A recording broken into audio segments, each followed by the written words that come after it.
장막절의 핵심 주제는 신랑 예수와의 혼인잔치와 이 땅에 세워질 천년 왕국 시대를 의미합니다. 그래서 장막절이 시작되어지면 하늘에 새 예루살렘 성전이 내려옵니다. 왜요? 그것이 주님과 함께 우리가 살아가게 되어질 후파 신혼집이 되어지기 때문입니다. 그리고 천년 왕국의 시작이 언제부터 시작되어집니까?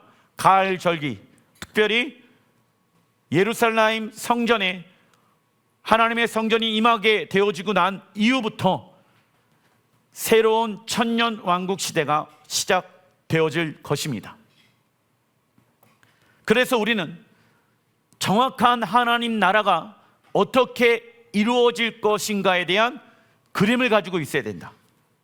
예전에는 주님이 알아서 다 하시겠지, 나는 모르는 일, 나는 어디만 가면 장땡이에요, 천국만 가면 장땡.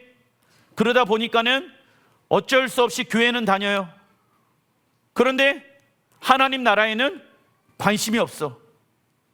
그러다 보니까는 내 이 땅에서의 시간을 이 땅의 나라에 두기 시작합니다. 에너지를, 힘을. 내가 높아지길 원해. 그러면 누가 낮아져야 돼요? 주님, 자꾸 나한테 이래라 저래라 하지 마십시오. 주님이 좀 낮아지십시오. 내가 원하는 대로 신앙생활 할게요. 알았어요. 11조 낼게요. 알았어요. 가끔 기도도 할게요. 이런 식의 신앙생활은 사실은 부끄러운 모습입니다. 레위기 23장 2절에 이스라엘 자손에게 말하여 이르라. 이것이 나의 절기들이니 너희가 성회로 공포할 여호와의 절기들이니라. 너희는 매년 이레 동안, 이레는 7일을 말하지요, 여호와께 이 절기를 지킬지니 너희 대대의 영원한 규례라. 대대로 영원토록 지켜야 될 규례다.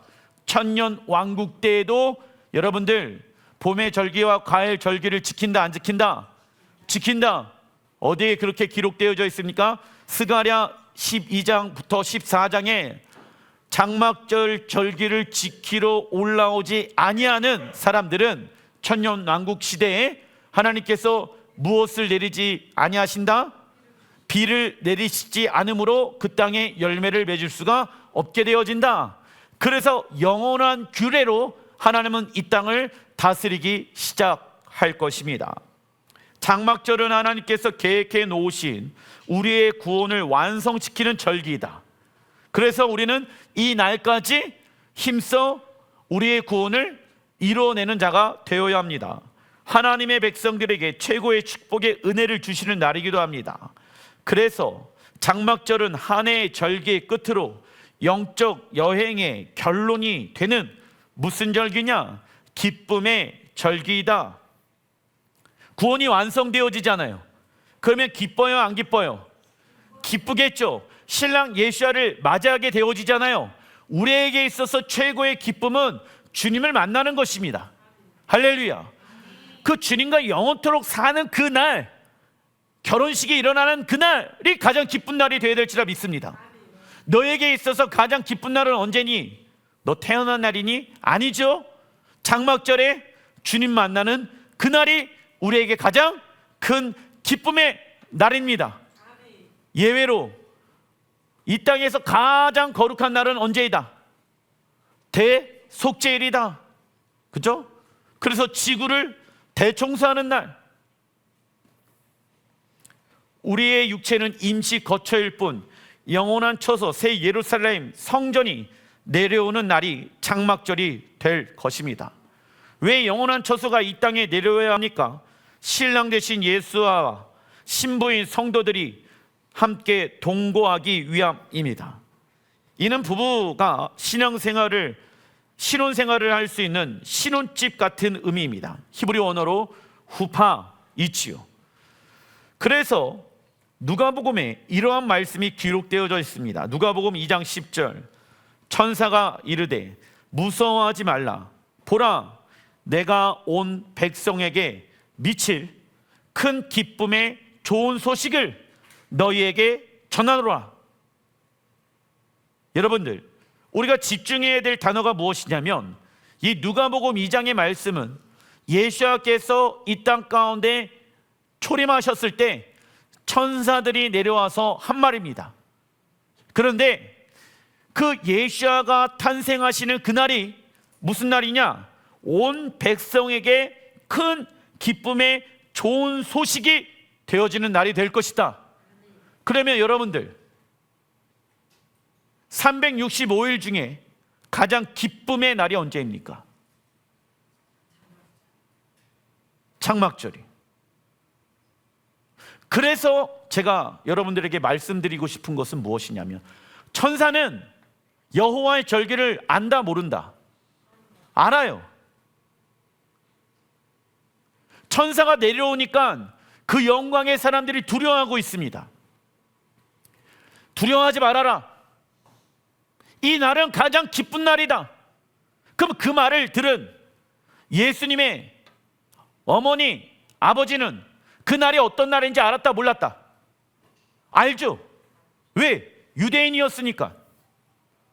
장막절에 맞춰서 메시아가 큰 기쁨을 주기 위해 이 땅에 오셨구나. 그걸 안다 모른다? 알겠죠. 와, 우리 하나님은 정확하게 당신의 절기에 맞춰서 예수를 이 땅 가운데 보내셨구나. 내가 진짜 메시아를 임신한 것이 맞았구나 라는 확신이 있지 않았겠습니까? 왜? 절기에 의해 살아가다 보니까. 11절, 오늘 다윗의 동네에 너희를 위하여 구주가 나셨으니 곧 그리스도 주시니라. 여호와의 7가지 대표 절기 가운데 열방의 기쁨의 절기는 무엇입니까? 장막절. 왜냐하면 10절에 보게 되어지면 내가 온 백성에게, 이스라엘 백성들에게만 큰 기쁨의 구원의 소식이 아니라 온 올레이션스, 온 열방의 민족 백성들에게 큰 기쁨의 절기가 될 것이다. 퀴즈. 그러면 이 장막절은 가장 기쁨의 날이기도 하며 또 다른 말로 어떠한 절기라고 이야기할 수 있습니까? 만민절이 되어지는 거예요. 왜? 온 열방이 기뻐하는 날이기 때문에. 이스라엘 백성들만 기뻐하는 날이 맞다 아니다? 아닙니다. 그래서 예수는 장막절에 온 백성에게 큰 기쁨의 좋은 소식을 전하기 위해 이 땅에 오셨다. 그리고 하나님은 당신의 아들 예수를 위하여 역사상 가장 성대하고 멋진 잔치를 준비하고 있으니 온 세상이 즐거워하라고 말씀합니다. 그래서 예수님의 생신은 언제입니까? 장막절 첫날입니다. 지금의 크리스마스는 무슨 날입니까? 태양 신이 부활한 날을 로마 가톨릭이 그것을 자신들의 전통과 이렇게 바꾸어서 대체시켜서 그 날을 크리스마스로 지키게 되어졌지요. 역사 기록가 요세푸스의 기록에 의하면 당시 전 세계에 있는 유대인들은 장막절을 지키기 위해 예루살렘에 250만 명의 사람들이 모였다라고 합니다. 저도 몇 차례 장막절에 예루살렘에 가 보았는데 빈방을 잡을 수가 없었습니다. 굉장히 비싸요. 3배, 4배가 비싸요. 예루살렘에 빈방이 없어요. 그래서 예수의 부모님은 예루살렘에 걸어서 45분 정도 되어지는 도시 베들레헴에 가서 예수를 출산하기로 결정합니다. 이것 또한 하나님의 계획이었죠. 미가서 5장에 말씀되어져 있습니다. 누가복음 2장 8절에 그 지역에서 목자들이 밤에 들에서 지내며 그들의 양떼를 지키고 있었다. 여러분들, 어제 우리나라 날씨가 31도였어요. 오후에 나가서 뭘 잠깐 하려고 하다 보니까 온도계를 보니까 31도예요. 그러면 여러분들, 12월 25일이 예수님이 오신 날이라고 한다라고 하면 겨울에 이스라엘을 가보신 분들은 아실 것입니다. 마이너스 10도에서 15도예요. 들에서 잘 수가 있어요, 없어요? 없습니다. 그런데 지금의 이스라엘 날씨도 30도, 31도 이렇게 되어지더라고요. 어제 날씨를 제가 보니까.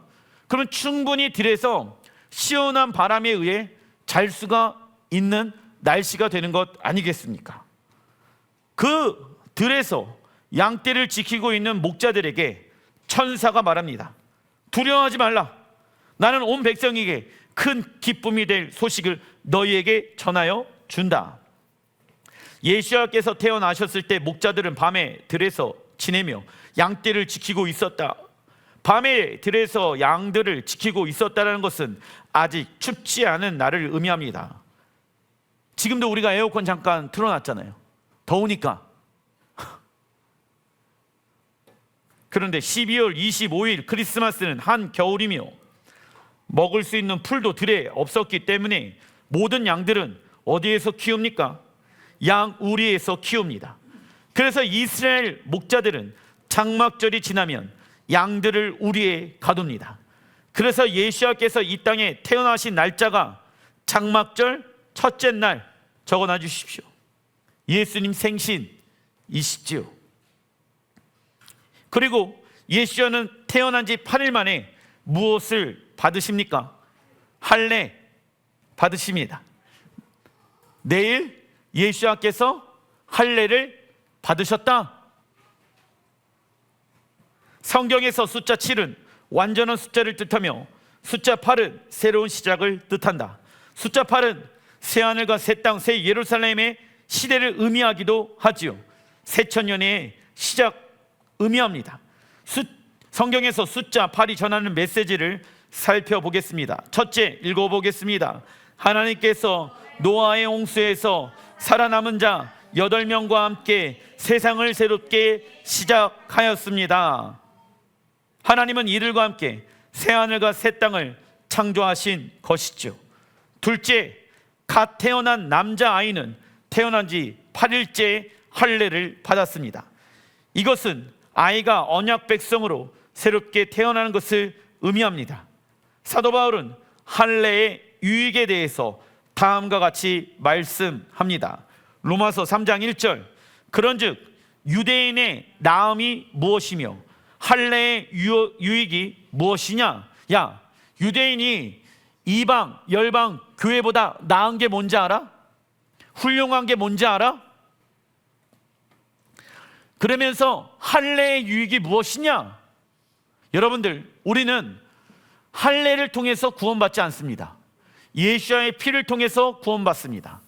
그래서 예수와의 십자가를 통해서 마음의 할례를 받아 새 사람이 되어졌습니다. 하지만 사도 바울이 뭐라고 얘기하고 있습니까? 하나님의 말씀에 순종해서 할례를 행하는 유익이 무엇인지 알아? 그러면 사도 바울은 할례가 끝났다 하지 말아라 얘기하고 있는 것입니까? 할례가 주어지는 유익이 있다라고 얘기하는 것입니까? 할례가 행하게 되어졌을 때 주어지는 유익이 있다라는 거예요. 그게 뭔지 아세요? 그거는 하나님의 말씀에 결국 순종하는 거잖아. 그러면서 얘기합니다. 2절에 범사에 많으니 범사 모든 일에 유익하다. 모든 일에 좋은 거야. 야, 어떠한 하나님의 말씀이든지 너희들이 순종하면 범사의 유익이야. 물론 그 행위를 통해서 구원받는 건 아니야. 하지만 할례를 행하잖아. 그러면 그게 너에게 있어서 복이야. 유익이야. 그래서 여러분들, 사도 바울은 율법이 폐해졌다라고 얘기합니까? 그렇게 얘기 안 합니다. 그죠? 우선은 그들이 하나님의 말씀을 받았습니다. 하나님의 말씀에 순종했으니까 하나님의 말씀을 그들에게 맡겨주신 거예요. 그게 범사에 못한 것입니까? 유익한 거야. 그래서 어떠한 하나님의 말씀이든 그 하나님의 말씀은 우리에게 무엇을 가져다 준다? 유익을 가져다 준다. 근데 마귀 사단은 뭐라고 얘기하는지 아세요? 어떠한 생각을 우리 생각 가운데 집어두냐면, 야, 말씀대로 살아가면 힘든 거야. 이거를 우리가 오해할 때가 있어요. 이걸 내 생각이라고 생각하는데 그 내 생각이 아닐 수도 있습니다. 마귀가 역사하는 생각일 수도 있다라는 거예요. 그래서 우리 예수야를 믿는 사람은 저 또한 마찬가지예요. 저도 마귀의 생각을 할 수 있을까요, 없을까요? 있겠죠. 그러면은 그 생각을 어떻게 해야 됩니까? 구별하고 떠나 보내야 합니다. 유대인이라고 해서 자동으로 의롭게 되어지는 것이 아니죠. 모든 이들이 의롭게 될 수 있는 방법은 예수와의 피 외에는 없습니다. 그러나 사도 바울은 유대인들이 할례를 행하게 되어졌을 때 유익은 범사에 많다라고 기록합니다. 이는 인종적으로 우월한 것이 아니에요. 하나님 앞에 영적 특권이 많은 것을 의미합니다. 그 영적 특권의 내용은 무엇이냐? 무엇에 대한 계시를 이 땅 가운데 풀어내는 것입니까? 하나님의 말씀. 왜? 그들이 하나님의 말씀을 받았어요. 그래서 하나님의 말씀을 계시로 풀어내는 역할이 누가 해야 됩니까? 유대인을 통해서 행해야 되는 거예요. 특별히 마지막 때를 향한 그 하나님의 나라에 대한 메시지가 모세오경에 담겨져 있잖아. 그래서 사실 여러분들, 우리 기독교는 이 모세오경에 대해서 유대인들에게 배워야 될 부분들이 많이 있습니다. 물론 그 안에 감추어진 예수와 메시아가 누군지를 그들은 모릅니다. 모르기 때문에 그냥 메시아가 와야 된다라고 얘기합니다. 하지만 그 메시아에 대한 말씀 외에 다른 영역들이 있잖아요. 그러한 영역들을 유대인들이 계시로 풀어낸 말씀들을 우리가 참고해야 될 부분들이 많이 있다라는 거예요. 그런데 이 유대인들의 그 계시를 완전히 무시하고 다시 신학으로 만들어낸 사람들이 있습니다. 그게 로마 가톨릭의 사제들이에요. 유대인들의 그 계시를 완전히 버려버리고, 야, 모든 걸 어떻게 생각하는지 아세요? 모든 걸 영적으로 풀어내요. 영적으로. 그러니까 내가 순종해서 지켜야 될 말씀들이 있을 거 아니에요. 육체로 순종해서 제가 지켜야 될 영역이 있어요. 그러면 그걸 순종해서 지켜야 될 영역으로 해석해야 됩니다. 그런데 모든 거를 영적으로 해석해버립니다. 영적으로. 그러니까는 코에 걸면 코걸이, 귀에 걸면 귀걸이, 일정한 해석이 나올 수가 있다 없다. 그러한 오류들이 엄청나게 기독교 안에 많이 있게 되어집니다. 그 대표적인 것이 하나가 무엇이냐면, 이스라엘은 끝나고 교회가 이스라엘로 대체되어졌다. 그러니까는 무엇이 생기게 되어지면 이단 사이비가 생기게 되어지는 거예요. 왜 너희들만 하나님의 나라냐?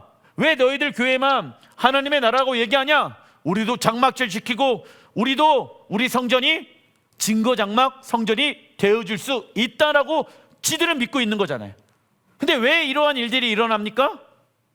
대체 신학으로. 신학은 무엇을 말합니까? 티올로직. 뭐냐면 사람이 인간을 조직화 만들어 놓은 거예요. 그런데 문제는 무엇이냐면 그 기반이 로마 가톨릭의 태양신을 숭배했던 기반으로 만들어진 신학, 사람이 인간이 만들어낸 조직이라는 것이에요. 그걸 그래서 우리나라 말로 표현하는 조직 신학이라고 얘기합니다. 하나님께서 유대인들을 선택하시고 유대적 문화와 배경과 가치관을 사용하셔서 성경을 기록하게 하셨습니다. 그래서 토라는 말씀의 기초이며 토라가 흔들리게 되어지면 우리의 신앙 또한 흔들리고 넘어지게 되어진다. 예수야는 말씀이 육신이 되어 나타나셨고 토라대로 사셨고 히브리적 관점으로 토라를 가르쳤습니다. 그런데 문제가 생기죠. 이 장로들과 그리고 제사장들이 하나님의 말씀을 어떻게 합니까? 더하거나 빼는 일들을 행하였더라. 자신들의 어떠한 또 교파가 있었거든. 자신들의 교파에 어떠한 이득이 되어지면은 이 말씀을 더하고 어떤 말씀 빼버리고. 그런데 이러한 일들이 어디에도 동일하게 반복되어집니까? 교회 안에서도 그러한 일들이 반복되어지고 있다. 단락 2번, 하나님께서 장막절에 비를 내리시는 이유가 있습니다. 여러분들, 계속해서 장막절 첫째부터 계속 지금 이 시즌 안에 하늘에서 비가 내리고 있습니다. 감사한 거예요. 이 비는 무엇을 의미하냐? 우선 이스라엘은 물이 귀한 나라입니다. 그래서 이스라엘 백성들이 좋은 열매를 맺기 위해서는 물과 비를 주관하시는 분이 누구입니까? 하나님이라는 것을 기억하기 위함입니다. 따라서 장막절의 또 다른 이름은 수장절인데 물의 절기 적어놔 주십시오. 물의 절기입니다. 이스라엘은 장막절 이후부터 계절이 우기로 접어들게 된다. 예시야는 우리 안에 생수의 강 대신 성령께서 흘러나와 5786년도 새해부터 이 땅에 풍성한 삶의 열매를 맺길 원하신다. 그래서 예시야는 장막절에 다음과 같은 설교를 하십니다. 요한복음 7장 2절에 유대인의 명절인 장막절이 가까운지라. 명절 끝날에 곧 큰 날에 나와 있죠. 큰 날, 여러분들 구원이 완성되어지는 날, 호시아나 라바. 예수께서 서서 외쳐 이르시되 누구든지 목마르거든 내게로 와서 마셔라. 나를 믿는 자는 성경의 이름과 같이 그 배에서 생수의 강이 흘러나오리라 하시니라. 예시야는 장막절 명절 끝날에 곧 큰 날에 당신을 믿는 자는 생수의 강이 흘러나올 것을 선포하셨다. 예시야께서 이와 같이 행동을 하신 이유가 있죠. 장막절에는 제사장들이 매일마다 실로암에서 물을 길러 성전으로 가지고 올라가게 되어집니다. 그래서 여러분들 기온샘에서 그 히스기야 터널을 통과해 갖고 실로암 연못에 도착을 합니다. 그런데 최근에 가니까는 실로암 옆에 보니까는 예수님 당시에 성전으로 올라갔던 그 길을 발굴한 거 기억나십니까? 그게 그 장막절 매일마다 그 실로암 연못을 떠서 성전으로 가지고 올라가 물두멍에 물을 붓는 거예요. 왜? 하나님 새해가 시작되어졌습니다. 그런데 새해 시작되어지는 첫 번째 그 비가 너무나도 중요합니다. 우리 이스라엘 백성들에게 그 비를 내려주시옵소서. 그런 마음으로 올라간 거야. 그때 예시야께서 내 배에서 생수의 강물이 흘러나오리라. 나를 믿어라. 내가 성전이다. 나를 믿는 자는 성전이 되어줄 수 있다. 성전에서 물이 흘러나오는 것은 제사장들이 가지고 와서 그 물을 거기에다가 부음으로 흘러나오게 되어지는 것인데, 근데 왜 그런 퍼포먼스를 하냐면, 주님이 오시게 되어졌을 요한계시록에 보게 되어지면 새 예루살렘 성전에 무엇이 흘러나? 생명수가 흘러나오리라. 그래서 그 생명수가 닿는 모든 곳이 어떻게 되어집니까? 살아나는 역사가 일어나게 되어진다. 그것을 예언적 행동으로 유대인의 제사장들이 성전에 물을 길러다가 붓는 거예요. 왜? 새 예루살렘 성전이 내려오면 생명수가 온 땅을 덮을 것을 그들은 믿고 있었기 때문에. 근데 언제 장막절에 이 일들이 이루어질지를 알아야 몰라요. 모르니까 예행 연습하고 있는 거야 지금 제사장들은. 그때 예수께서 야 그거 좋아, 다 좋은데 내가 생수의 근원이다. 우선 그 제사장들이 제단 앞에서 호시아나 라바를 외칩니다. 히브리어 호시아나 뜻은요 구원 뜻하며 적어놔 주십시오. 히브리어 라바는 크다 입니다. 그래서 호시아나 라바의 뜻은 무슨 날이냐? 큰 구원의 날. 그래서 이 날 우리의 무엇이 완성되어집니까? 구원이 완성되어지는 큰 날이 되는 거예요. 1년 중에 가장 큰 날이 언제예요? 우리의 구원이 완성되어지는 날, 신랑 예수를 맞이하는 날. 그날이 하나님 보셨을 때 호시아나 라바 가장 큰 구원의 날이로다. 이 날이 실제로 이루어질 것입니다. 그래서 우리는 그 날까지 구원을 이루어가야 돼. 근데 절기를 모르면 호시아나 라바 큰 구원의 날, 왜 구원을 이루어가? 이런 얘기가 나올 수밖에 없다라는 거예요. 아니 한 번 구원은 영원한 구원인데 호시아나 라바 큰 구원의 날, 이게 우리랑 무슨 상관이 있어? 이렇게 되어진다고. 그런데 주님은 야, 그때까지 너희들이 구원을 이루어가는 삶을 살아가라 말씀하시는 거. 왜? 그때가 진짜 우리의 구원이 완성되어지는 날이기 때문에. 그때가 천년왕국 시대로 들어가느냐 들어가지 못하느냐 나누어지는 날이기 때문에. 우리는 이 날이 올 때까지 하나님의 말씀을 통해 신부단장하는 삶을 살아가야 된다. 그리고 제단을 중심으로 7번을 돈 후 버들가지의 줄기를 두드립니다. 땅에다가. 왜 치냐면 이는 우리에게 남아있는 죄와 허물까지 다 으깨어져서 깨끗하게 벗겨달라는 의미를 가지고 있습니다. 그리고 실로암에서 기러온 물이 성전 안에 있는 물두멍에 물이 차고 넘치게 되어진다. 이러한 내용이 이사야 12장에 기록되어져 있습니다. 참고로 이스라엘은 장막절이 되어지면 이사야 12장 말씀을 노래로 만들어 부르게 되어집니다. 이사야 12장 2절, 보라, 하나님은 나의 구원이시리라. 내가 신뢰하고 두려움이 없으리니 주 여호와는 나의 힘이시오 나의 노래이시며 나의 구원이심이로다. 보라, 하나님은 나의 구원이시도다. 이게 뭐예요? 야, 구원을 이루어질 때까지 내가 힘써 이 땅에서 구원을 이뤄내는 삶을 살아갔어. 나의 구원을 완성시키는 분은 하나님이십니다. 근데 이게 진심으로 나오는 사람은 구원을 이뤄가는 사람이에요. 이거 그냥 한번 나 교회 왔다 갔다 예수님 영접했으니까 난 천국 가겠지. 아니, 이거 어떻게 이 고백이 나올 수 있겠습니까? 3절에 그러므로 너희가 기쁨으로 구원의 우물들에서 물을 길러 오리라.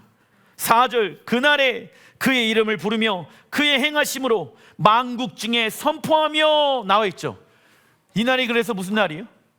만민절에 주님이 선포하셔서 그 이름이 높다라. 그의 이름은 누구입니까? 예수와. 할렐루야. 열방에서 가장 높은 이름 예수의 이름이 선포되어질 것입니다. 5절 여호와를 찬송할 것은 극히 아름다운 일을 하셨음이니. 아름다운 일은 십자가를 짊어 매신 것을 의미합니다. 그래서 여러분들 우리가 십자가를 짊어 매잖아요. 좁은 길로 가잖아요. 고생스러운 것이 아니라 무슨 일이다? 아름다운 일이다. 이를 온 땅에 알게 할지어다. 그 예수님이 행하신 일들을 온 땅에 알게 하실 것입니다. 3절에 나와 있는 기쁨으로 구원의 우물들에서 물을 길러 오라. 이 말씀에 해당되시는 분은 예수와이시죠. 예루살렘 성전에 모여 있는 이스라엘 백성들이 너희가 기쁨으로 구원의 우물들에서 물을 기르리로다 하며 노래하는 순간 예수와는 그들을 향해 기쁨의 구원의 우물들은 누구입니까? 예수와이시죠. 그들을 향해 예수와는 내가 생명의 구원이니 누구든지 목마르거든지 와서 마셔라. 예수와를 믿는 자들은 그 배에서 생수의 강이 흘러나오리라 선포하신 거예요. 그러니까 이사야 12장에 노래를 해. 우물물아, 구원의 우물물들이 솟아나라. 메시아가 오시면 장막절에 우리를 구원하실 것이다. 이걸 외치고 있는 거야, 노래로. 근데 예수님께서 뭐라고 하셨습니까? 내가 생명의 근원이다. 누구든지 목마르거든 와서 마시라. 예수를 믿는 자들은 그 배에서 생수의 강이 흘러나오리라. 너가 메시아라고? 이러한 상황이 벌어지는 것입니다. 세상의 것으로 우리는 채우면 채울수록 목마른 것이 무엇입니까? 사람의 마음. 잠시는 그 세상의 것으로 인해 행복과 기쁨을 맛보게 되어질 수 있겠지만 또 다른 것으로 갈증나는 것이 인생입니다. 그러나 우리의 생명을 살리는 것은 생명 대신 예수와이십니다. 우리 안에 있는 것이 우리의 영혼을 살리는 생명의 강인지 죽음의 강인지 우리는 확인해 봐야 합니다. 스가랴 10장 1절 읽어보겠습니다. 봄비가 올 때 여호와 곧 구름을 일게 하시는 여호와께 비를 구하라. 봄비는 3월달 4월달 내리는 비가 아니죠. 지금 내리는 비예요. 그때 여호와께 비를 구하라. 왜? 한 해의 시작이잖아. 그 시작점에 너의 힘으로 한 해의 열매를 맺으려고 하지 말아라. 더 많은 은혜를 구하라. 더 많은 생명의 비를 구하라. 성령님의 은혜의 담비를 구하라 말씀하십니다. 스가랴 선지자는 봄비가 내릴 때 여호와께 비를 구하라고 말씀하신다. 이스라엘은 1년에 2번 우기 기간이 있는데 그때 비가 내리는 양을 통하여 그 해 농사의 수확 열매를 좌우하기 때문입니다. 그렇다면 하나님은 누구에게 비를 내리시고 열매를 맺게 하실까요? 신명기 11장 13절에 읽어보겠습니다. 내가 오늘 너희에게 명하는 내 명령을 너희에게 만일 청종하고 너희 하나님 여호와를 사랑하여 마음을 다하고 뜻을 다하면 섬기면 여호와께서 너희 땅에 이른비 늦은비를 적당한 때에 내리시니. 아멘. 하나님 말씀에 쉐마하고 하나님을 사랑하면 야, 대학까지 안 와도 걱정하지 마. 할렐루야. 직장이 지금 잘 되어지지 않아도 걱정하지 마. 내가 때에 맞게끔 이른비와 늦은비를 부어줄게. 그런데 조건이 있어. 무엇이냐면 너희가 하나님의 말씀에 쉐마해. 너희가 하나님의 말씀에 순종함으로 말씀을 지켜 행하여야 돼. 하나님을 사랑해야 돼. 이 두 개만 하면 돼. 그러면 내가 너희들의 인생을 책임져 줄 거야. 내가 너희들의 인생 가운데 열정을 줄 거야. 내가 너희들의 인생 가운데 모든 것을 계획해 놨어. 근데 그 하나님의 계획하심 가운데 들어가려면 우리의 뜻을 버려야 되겠죠. 그러니까 쉐마해야 되는 거예요. 그리고 세상을 사랑하는 게 아니라 하나님을 사랑해야 하는 것입니다. 그러면 하나님은 때에 맞게끔 무엇을 주신다? 이른비와 늦은비를 주셔서 그 해에 농사의 수확물을 풍성하게 맺게 하신다. 그러니까 사람의 말은 참고만 할 뿐이에요. 그걸 믿으면 안 돼. 우리가 겸손한 마음으로 하나님의 말씀에 귀를 기울이고 마음과 뜻을 다하여 하나님을 사랑하는 자에게 하나님은 비와 열매를 내리십니다. 그리고 적당한 때에 적당한 양의 비가 내려야 하는 것은 매우 중요하다. 예를 들면 열심히 농사일을 하였는데 긴 장마와 태풍으로 인해 한 해 농사가 망하는 경우가 있지요. 그리고 회사에서 열심히 일했는데 회사가 부도가 나게 되어진다라고 하면 그 사람의 노력은 물거품으로 돌아가게 되어진다. 이처럼 사람이 아무리 노력하고 수고하더라도 열매를 맺게 하시는 분은 하나님이십니다. 그래서 초막절 8일째 되어지는 날에 우리의 삶 가운데 추수할 열매를 얻기 위해 우리는 이른비 성령님 적어놔 주십시오. 그 성령님을 구해야 한다. 그런데 그 성령님의 은혜를 누가 구하냐? 겸손한 자가 구하겠죠. 겸손의 히브리 원어가 뭐냐면 아나부예요. 이 아나부의 뜻은 무엇이냐면 하나님 앞에 나는 가난한 자입니다. 하나님 앞에 나는 절망적인 존재입니다. 이걸 아는 사람이 겸손하게 하나님께 은혜의 담비를 구한다는 것. 반대로 겸손의 반대는 교만이죠. 이 교만이라는 히브리 원어를 보니까 높아지다예요. 뭐냐면 하나님이 높아져야 되는데 내가 높아지면 그 사람은 교만해지는 거야.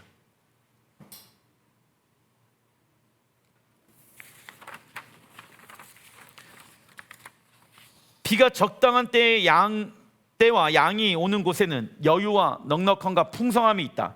그러나 비가 내리지 않는 곳에는 환경이 메말라 있습니다.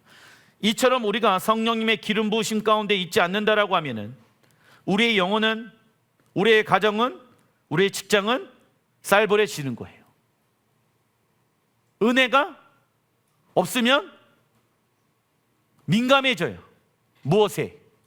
육체에. 그래서 우리는 초막절 8일째 되어지는 날에 하나님의 은혜의 담비를 다음과 같이 구해야 됩니다. 읽어보겠습니다. 하나님만이 우리의 공급자이십니다. 하나님, 우리에게 비를 내려 주시옵소서. 성령으로 살아가게 하소서. 우리에게 하나님이 계시지 않는다면 우린 독하게 살 수밖에 없습니다. 아멘. 이 기도로 여러분들이 하나님의 은혜의 담비를 구하시길 바랍니다. 마태복음 7장 9절에 아름다운 열매를 맺지 아니하는 나무마다 나와 있죠. 여러분들, 아름답다라는 것은 이 영적인 일에만 쓰이게 되어지는 단어 중에 하나입니다. 그러면 아름다운 열매는 무엇을 말할까요? 아름다움은 예수와의 하나님의 아름다우신 성품을 얘기하는 거야. 그런데 아름다운 열매를 맺어라라는 것은 신앙생활하게 되어졌을 때 너희들의 9가지의 성령의 열매, 즉 구원의 열매가 아름답게 맺어져야 한다라는 말인 거예요. 그러겠죠? 아름다운 열매를 맺지 아니하는 나무마다 찍혀 불에 던져지니라. 이러므로 그들의 열매로 그들을 알리라. 그들의 열매로 그들을 알 수 있다. 21절, 나더러 주여 주여 하는 자마다 다 천국에 들어갈 것이 아니요 다만 하늘에 계신 내 아버지의 뜻대로 행하는 자라야 들어가리라. 우리가 예수를 믿는다는 증거는 무엇이 되어야 합니까? 교회를 열심히 다니고 헌금을 많이 내는 것이 아니죠. 우리의 삶 가운데 무슨 열매를 맺어야 됩니까? 아름다운 열매, 성령의 열매입니다. 아름다운 열매는 무엇을 의미하냐? 하나님의 아름다운 성품. 그래서 세상에서 가장 아름다운 신부는 누군지 아세요? 시간이 지날수록 육체는 약해지고 시들며 사라지지만 영은 계속해서 예수와의 형상을 닮아가고 있는 사람. 그 사람이 가장 아름다운 사람이다. 그래서 젊은 사람들을 부러워할 필요가 없다. 왜? 그 젊은 사람보다 나이든 내가 더 아름답다. 아름다운 하나님의 성품을 맺어야 된다. 성령의 열매란 구원의 열매를 의미하기도 하죠. 하나님의 신성한 성품에 참여하는 자입니다. 성령의 열매를 맺기 위해서는 성령님이 반드시 필요하죠. 그렇다면 성령님은 누구에게 성령의 비를 부어주십니까? 하나님 말씀에 순종하는 자에게 부어주신다. 즉 순종하는 자가 성령 충만할 수가 있는 것이죠. 그래서 우리가 아름다운 열매를 맺는 유일한 방법은 하나님 안에 거하는 것입니다. 가정과 직장과 학교에 성공하고 행복하길 원하십니까? 유일한 방법은 예수와 함께 꼭 붙어 있으며 예수와처럼 생각하고 예수와처럼 말하고 예수와처럼 살아가고 예수와처럼 아버지 하나님을 신뢰해야 됩니다. 그래서 우리는 사단의 생각이 우리 안에 들어오지 못하도록 성경 말씀을 묵상해야 하는 것이죠. 마태복음 17장 1절에 엿새 후에 예수께서 베드로와 야고보와 그 형제 요한을 데리고 따로 높은 산에 올라가셨더니 그들 앞에서 변형되사 그 얼굴이 해같이 빛나며 옷이 빛과 같이 휘어졌더라. 하나님의 영광이 그 산에 임하게 되어지는 거예요. 그 형상을 보고, 아름다운 주님의 형상을 보고 베드로가 다음과 같이 이야기합니다. 그때 모세와 엘리야가 예수와 더불어 말하는 것이 그들에게 보이거늘 베드로가 예수께 여쭈어 이르되 주여 우리가 여기 있는 것이 좋사오니 만일 주께서 원하시면 내가 여기에서 초막셋을 짓되 하나는 주님을 위하여 하나는 모세를 위하여 하나는 엘리야를 위하여 하리이다. 베드로는 예수께서 이 땅에 오신 이유가 우리와 거하시기 위해 오신 것을 알고 있었다. 이때 베드로는 우리가 여기에 있는 것이 좋사오니 초막셋을 짓고 하나는 주를 위하여 하나는 모세를 위하여 하나는 엘리야를 위하여 지어서 살고자 말합니다. 그러나 예수와는 이를 허락하지 아니하시고 무슨 길을 가십니까? 십자가의 길을 가십니다. 왜냐하면 이러한 일들은 마지막 때에 성취되어질 일이기 때문입니다. 야, 지금 장막을 칠 때가 맞다 아니다? 아니다. 새 예루살렘 성전은 지금 내려오는 게 아니다. 지금 부분적으로, 야 베드로야 너는 부분적으로 맛본 거야. 무엇을? 하나님의 영광을.